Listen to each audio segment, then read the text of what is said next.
Welcome to all of you in this video. Today we will discuss about suffix. आज हम discuss करेंगे suffix के बारे में, वो भी कैसे सफिक्स संस्कृत व्याकरण के अंतर्गत आज हम लोग देखने वाले हैं तव्यत प्रत्यय। हम लोग आज देखने वाले हैं तव्यत प्रत्यय। तो देखते हैं कि तव्यत प्रत्यय जो है वह धातु के पीछे जोड़ा जाता है। कोई भी धातु है, क्रिया, उनके पीछे हम लोग तव्यत प्रत्यय ऐड करते हैं और उसका कृदंत रूप बनाते हैं। अब यहाँ पर ध्यान देंगे कि जो तव्यत प्रत्यय है इसका अर्थ योग्य या चाहिए अर्थ में होता है। इसका प्रयोग योग्य या फिर तो चाहिए अर्थ में इसका प्रयोग हम लोग करते हैं। चाहे योग्य बोले या चाहिए बोले तभी इनका प्रयोग किया जाता है। जैसे किसी भी धातु के पीछे हम लोग जोड़ करके जैसे करना चाहिए, करने योग्य, या बोल सकते हैं खाना चाहिए, खाने योग्य, मतलब चाहिए अर्थ में इसका प्रयोग करेंगे या योग्य अर्थ में। जैसे हम लोग देख सकते हैं दातव्य देने योग्य, हसितव्य हंसने योग्य, नंतव्य आप लोग बोल सकते हो नमस्कार करने योग्य। तो इस प्रकार से योग्य या फिर तो चाहिए अर्थ में देना चाहिए, हंसना चाहिए, देखना चाहिए और सुनना चाहिए, इस प्रकार से हम लोग इसका प्रयोग करते हैं। तो हमने सीखा कि तव्यत प्रत्यय धातुओं के पीछे जोड़ा जाता है और इसका अर्थ योग्य या चाहिए अर्थ में प्रयोग किया जाता है। इसके बाद हम लोग देख लेते हैं जो तव्यत प्रत्यय है, जो हम लोग के पास देखिए तव्यत प्रत्यय है, इसमें जो त है उसका लोप हो जाता है, मतलब त जो है वह विलुप्त हो जाता है और तव्य जो बचा इसको तव्यत में लास्ट जो वाला जो त है उसको हम लोग लुप्त कर देते हैं, अर्थात हटा देते हैं और तव्य को हम लोग धातुओं के पीछे ऐड करते हुए जाते हैं। तो देखिए हम लोग तव्यत प्रत्यय में त को हटा दी है और तव्य को जोड़ेंगे। लेकिन जब भी हम लोग को पूछा जाता है इसमें कौन सा प्रत्यय है तो हम लोग पूरा लिखेंगे कि इसमें तव्यत प्रत्यय ऐड है।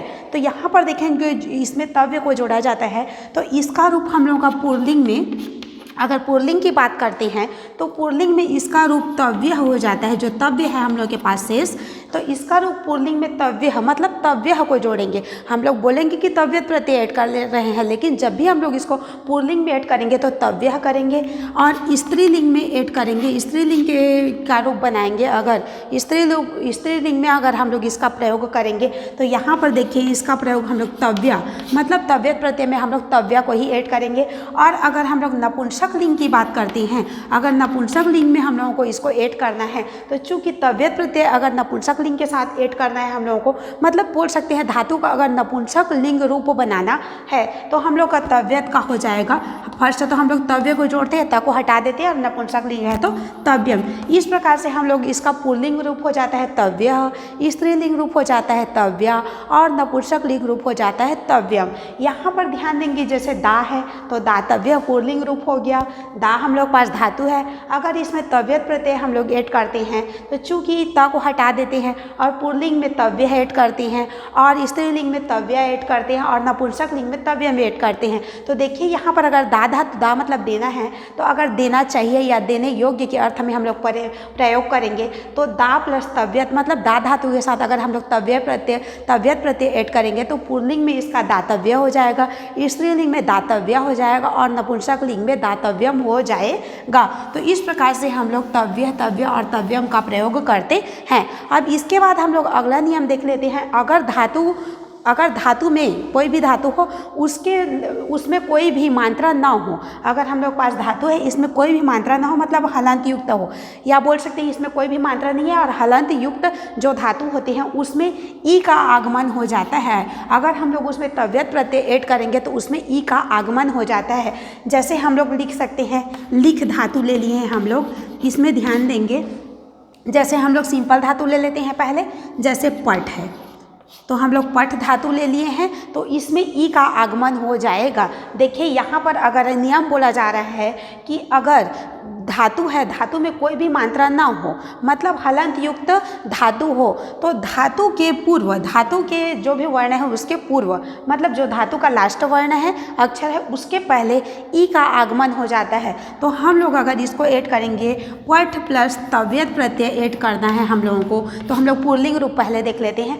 पट के बाद अगर हम लोग को तव्यत यूज करना है तो चूंकि त का लुप्त हो जाता है और पुल्लिंग में तव्य, स्त्रीलिंग में तव्य और नपुंसक लिंग में तव्यम जुड़ता है, तो हम लोग का इसमें ई का आगमन हो जाएगा और हो जाएगा पठितव्य।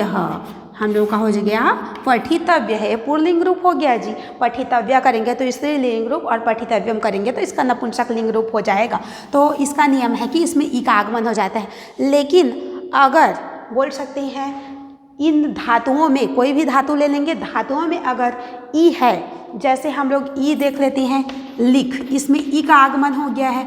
अगर ई है तो जो ई है वह ए के रूप में बदल जाता है। जैसे लिख प्लस तव्यत ऐड करेंगे तो हम लोगों का हो जाएगा, चूँकि ई है तो ई हम लोगों का क्या हो जाता है, ए हो जाता है। तो हम लोगों का हो जाएगा लेख तव्यत, हम लोगों का हो जाएगा लेख तव्यत, हम लोगों का हो गया लेख तव्यत। या फिर हम लोग बोल सकते हैं चूँकि तव्यत प्रत्यय में हम लोग तव्य ऐड करते हैं तो लेख तव्य हो जाएगा, हम लोगों का हो जाएगा लेख तव्य। लिखित तव्य नहीं होगा, बल्कि जो ई है वो ए में चेंज हो जाता है तो लेख तव्य। और हम लोग ये हाफ है तो इसको आधा ख के रूप में इस प्रकार से भी लिख सकते हैं, लेख तव्य। अगर इसका स्त्रीलिंग रूप देखेंगे तो लेख तव्य हो जाएगा, अगर नपुंसक लिंग रूप देखेंगे तो लेख तव्यम हो जाएगा। लेकिन ध्यान देंगे जितना भी रूप बनाया जा रहा है वो सब एक वचन का रूप ही अभी तक बनाया गया है। इसके बाद अगर द्विवचन में देखेंगे और बहुवचन में देखेंगे तो इनका रूप अलग अलग हो जाता है। इसके बाद अगर हम लोग अगला नियम देख लेते हैं कि अगर धातु में हम लोगों के ऊ होता है, अगर धातु के पूर्व में सबसे पहले देखिए अगर ऊ होगा तो वह ओ के रूप में चेंज हो जाएगा। मतलब ये सब क्या हो रहा है, हम लोगों का गुण स्वर संधि हो रहा है, मतलब गुण हो रहा है। संधि के अंतर्गत गुण स्वर संधि का नियम है कि ए ओ अर और अल हो जाता है। यही नियम इस तव्यत प्रत्यय में भी लागू होता है। जब धातु के साथ ई हो तो ए हो जाता है, ऊ रहे तो ओ हो जाता है, री रहे तो अर हो जाता है और री रहे तो अल हो जाता है। जैसे हम लोग लिख में देखे हैं, लिख का लेख हो गया है। और अगर ऊ वाला देखते हैं तो देखिए श्रु ऊ आ गया तो यह ओ में चेंज हो जाएगा श्रोतव्य, मतलब ओ का आगमन हो गया। री वाला है जैसे दृश्य है तो अर द्रष्टव्य मतलब अर हो जाता है, और अगर री वाला रहेगा तो वह अल हो जाएगा। तो यह भी एक प्रकार का नियम है। इसके बाद हम लोग अगला नियम देख लेते हैं कि अगर कोई भी धातु है उसमें लास्ट में अगर म आता है, लास्ट में अगर म आता है, धातु के एंड में म आता है तो वह म न के रूप में चेंज हो जाता है। जो म है वो न के रूप में बदल जाता है। जैसे देखिए नम है तो हम लोग तव्यत प्रत्यय ऐड करेंगे तो नमतव्य होना चाहिए था, लेकिन ये नंतव्य मतलब न हो जाता है। तो इस प्रकार से हम लोगों के नियम है, इनको जानना आवश्यक है। अब इसके बाद हम लोग देख लेते हैं इसका रूप बनाते हैं स्त्रीलिंग, पुल्लिंग और नपुंसक लिंग में। तो यहाँ पर देखिए जो दा धातु है, दा मतलब देना, दा धातु के साथ अगर हम लोग तव्यत प्रत्यय ऐड करेंगे तो पुल्लिंग में दातव्य हो जाएगा। चूँकि पुल्लिंग में हम लोग तव्य प्रयोग करते हैं और स्त्रीलिंग में हम लोग तव्य प्रयोग करते हैं और नपुंसक लिंग में तव्यम यूज करते हैं, मतलब ऐसा प्रयोग करते हैं। तो देखिए अगर पुल्लिंग में तव्यत प्रत्यय ऐड करेंगे तो दातव्य, और उसी प्रकार से स्त्रीलिंग में दातव्य और नपुंसक लिंग में दातव्यम हो जाएगा। अगर हम लोग हंस के साथ ऐड करते हैं, हंस प्लस तव्यत, तो हम लोगों का हो जाएगा हंसी तव्य, हंसी तव्य, हंसना चाहिए या हंसने योग्य। हम लोग योग्य अर्थ में और चाहिए अर्थ में इसका प्रयोग करते हैं। तो हंसी तव्य हो गया। अगर स्त्रीलिंग में करेंगे तो हंसी तव्या हो जाएगा, अगर नपुंसक लिंग में करेंगे तो हंसी तव्यम हो जाएगा। और ध्यान देंगे जो तव्यत प्रत्यय से बने जो कृदंत रूप होते हैं, जो भी मतलब बोल सकते हैं हम लोग का कृदंत रूप यहाँ पर निर्मित हुआ है, इसका प्रयोग कर्मवाच्य और भाववाच्य के वाक्यों में किया जाता है। इसका प्रयोग कर्मवाच्य और भाववाच्य के वाक्यों में इसका प्रयोग किया जाता है। अब आगे हम लोग बढ़ जाते हैं। जैसे हम लोग पास है नम धातु, तो नम धातु नम प्लस तव्य, तो यह हम लोगों का नंतव्य हो जाएगा, क्योंकि म रहने का, म के बाद अगर तव्यत प्रत्यय ऐड किया जाता है तो वह न के रूप में चेंज हो जाता है। तो नम का हो जाएगा तव्यत, तो नंतव्य, नंतव्य और नंतव्य। और अगर स्त्रीलिंग में देखेंगे तो हम लोगों का हो जाएगा नंतव्या, और उसी प्रकार से नपुंसक लिंग में देखेंगे तो नंतव्यम हो जाएगा। तो इस प्रकार से हम लोग तव्य, तव्या, तव्यम प्रयोग करते हैं। पुल्लिंग में तव्य, स्त्रीलिंग में तव्य और नपुंसक लिंग में तव्यम। इसी प्रकार से अगर हम लोग दृश्य धातु का देखेंगे तो यहाँ पर री का देखिए अर हो जाता है, तो हम लोगों का द्रष्टव्य, द्रष्टव्या, द्रष्टव्यम हो जाएगा।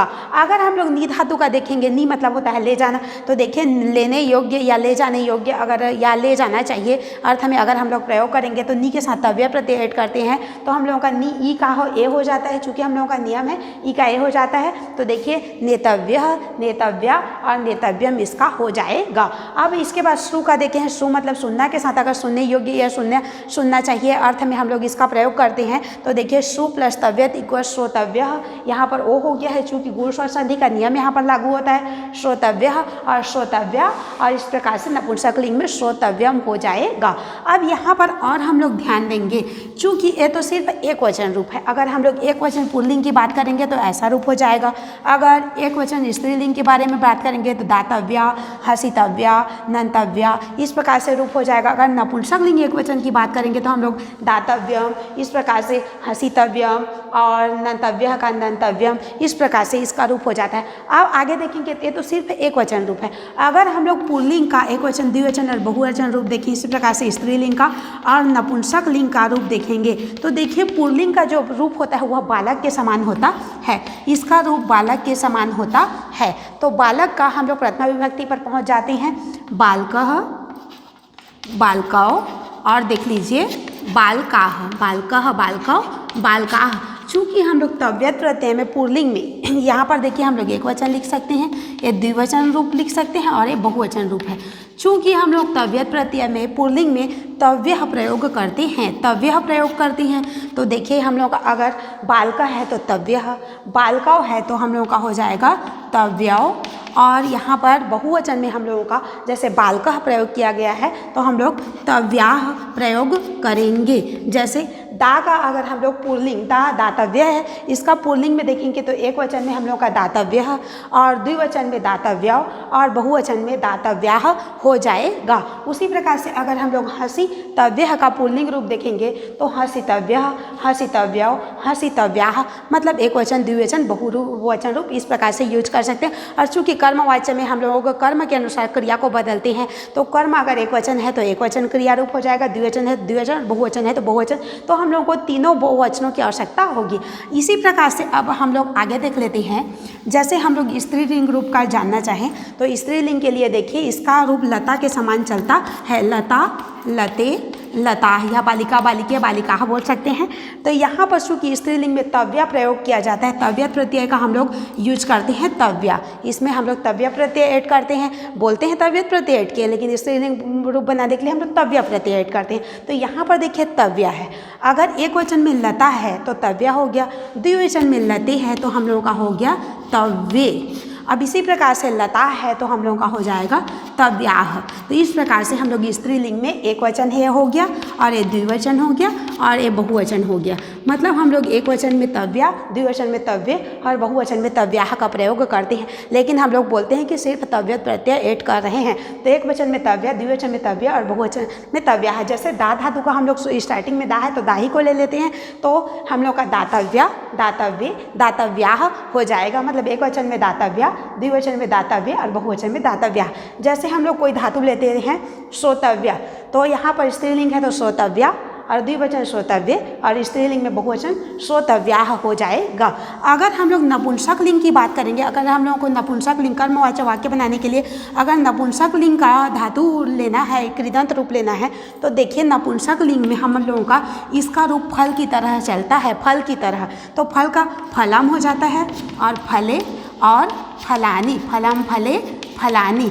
चूँकि हम लोगों का यह एक वचन रूप, यहाँ देखिए यह एक वचन रूप है, यह द्विवचन रूप है और यह बहुवचन रूप है, तो इसी प्रकार से हम लोग देखते जाते हैं। चूँकि हम लोग नपुंसक लिंग में तव्यम प्रयोग करते हैं, तव्य प्रत्यय का हम लोग तव्यम प्रयोग करते हैं, तव्यम प्रयोग करते हैं, तो ये हम लोग का फलम तो तव्यम और फले है तो हम लोग का हो गया तव्ये, हम लोगों का हो जाता है तव्ये, और फलानी है तो हम लोगों का हो जाएगा तव्यानी। इस प्रकार से हम लोग तव्यम, तव्ये, तव्यानी का प्रयोग करेंगे। अगर धातुओं के साथ इसका रूप चलाना चाहिए तो जैसे हम लोग देख सकते हैं, हम लोग हंस का हसितव्य हो गया है, अगर नपुंसक लिंग की बात करेंगे तो हसितव्यम हो जाएगा, तो हसितव्यम, हसितव्ये, हसितव्यानी, हसितव्यम एक वचन हो गया, हसितव्ये द्विवचन, हसितव्यानी बहुवचन हो गया। तो इस सब का ऐसे रूप चलता है, मतलब एक वचन में अलग होता है, द्विवचन में अलग होता है और बहुवचन में, जो हम लोग एक वचन, द्विवचन, बहुवचन, और पुल्लिंग में अलग होगा, स्त्रीलिंग में अलग होगा और नपुंसक पुल्लिंग में हम लोगों का बालक की तरह चलेगा, स्त्रीलिंग में लता की तरह चलेगा और नपुंसक लिंग में फल की तरह इसका रूप चलता जाता है, एक वचन रूप, द्विवचन रूप और बहुवचन रूप। तो इस प्रकार से हम लोग सीखे हैं कि तव्यत प्रत्यय का प्रयोग चाहिए या योग्य अर्थ में धातुओं के पीछे कृदंत रूप बनाने के लिए इसका प्रयोग किया जाता है। मतलब धातु के पीछे हम लोग, धातु के बाद हम लोग चाहिए या योग्य अर्थ प्रयोग करें तो तव्यत प्रत्यय को ऐड किया जाता है। तव्यत प्रत्यय में त को हटा दिया जाता है, मतलब इसका लोप करके तव्य को जोड़ा जाता है, जो कि पुल्लिंग में तव्य, स्त्रीलिंग में तव्य और नपुंसक लिंग में तव्यम हो जाता है। लेकिन यह एक वचन रूप है। द्विवचन में देखेंगे तो इसका रूप बालक के समान, जैसे बोल सकते हैं पुल्लिंग में अगर एक वचन, द्विवचन, बहुवचन रूप देखना है तो बालक के समान चलेगा, और अगर हम लोगों को नपुंसक लिंग का देखना है तो फल के समान इसका रूप चलता है। अगर हम लोगों को स्त्रीलिंग का रूप देखना है तो यह लता के समान इसका रूप चलता है। और इसके बाद देखिए इसमें जो गुण स्वर संधि का नियम है वह भी लागू हो जाता है। अगर इसमें देखिए धातु, कोई भी मूल धातु है उसमें ई रहे तो ए हो जाता है, ऊ का ओ हो जाता है, री का अर हो जाता है और री का अल हो जाता है। और ध्यान देंगे कि बिना मात्रा युक्त, मतलब हलंत युक्त, यहाँ पर जैसे हम बोल सकते हैं हलंत युक्त हम लोग का धातु है तो उस धातु में ई का आगमन हो जाता है। जैसे देखिए ई का आगमन हो गया है। और यहाँ पर एक चीज़ और ध्यान देंगे, जैसे म रहता है, धातु के इंड में म रहता है तो वह न में बदल जाता है। तो इस प्रकार से हम लोग का तव्यत प्रत्यय, और ध्यान देंगे इसका प्रयोग कर्मवाच्य और भाववाच्य के वाक्य निर्माण में किया जाता है। इसका अर्थ चाहिए और योग्य अर्थ में इसका प्रयोग होता है। तो यहाँ से हम लोग का तव्यत प्रत्यय पूर्ण होता है। Thank you.